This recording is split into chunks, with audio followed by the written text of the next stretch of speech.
Dancing with Death was written in the fall of 2017. I'm not sure whether I started writing with the lyrics or the piano solo, but the piano solo it's really different. It's actually based on Schubert's Death and the Maiden.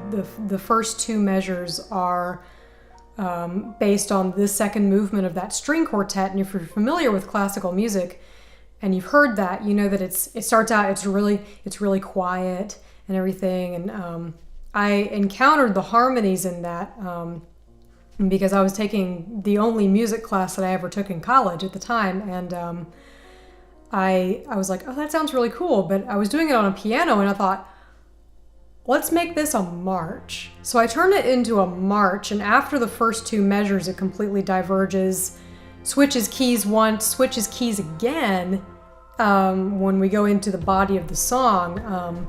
But that was the original inspiration for that part of the piece. That piano solo also challenged me technically as a piano player. It's got some hand-over-hand work that's kind of difficult to do.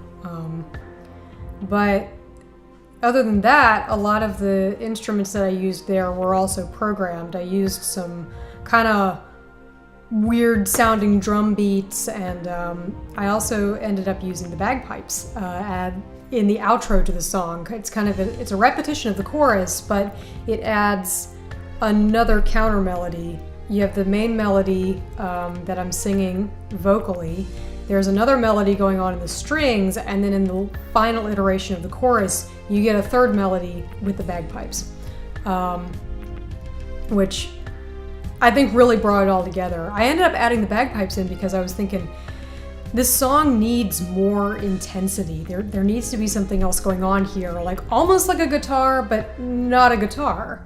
And I thought, what about the drone of the bagpipes? Like, that might sound kind of cool just to have that drone behind most of the song. And so it's in there, but you really only start to notice it after the vocals end at the end of the song. The lyrics are, it sounds like a morbid song, Dancing with Death, but the lyrics are actually more about living than dying. They're about dying, but the idea is that if you've lived your life well and you have,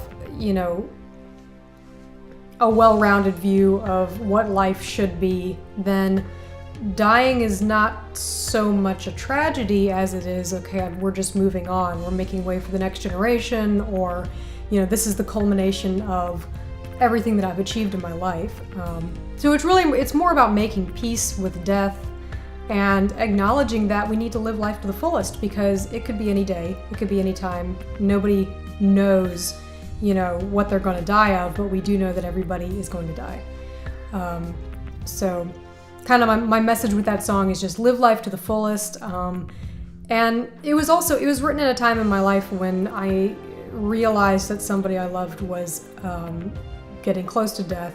And so that was just kind of my way of dealing with it, with saying, you know what, they've lived a really full life and they have a lot to be proud of. So rather than mourning and being sad, especially in advance when death has not even arrived yet, we should celebrate the wonderful memories that we have, and I believe that is a healthy way to approach death and loss in our lives.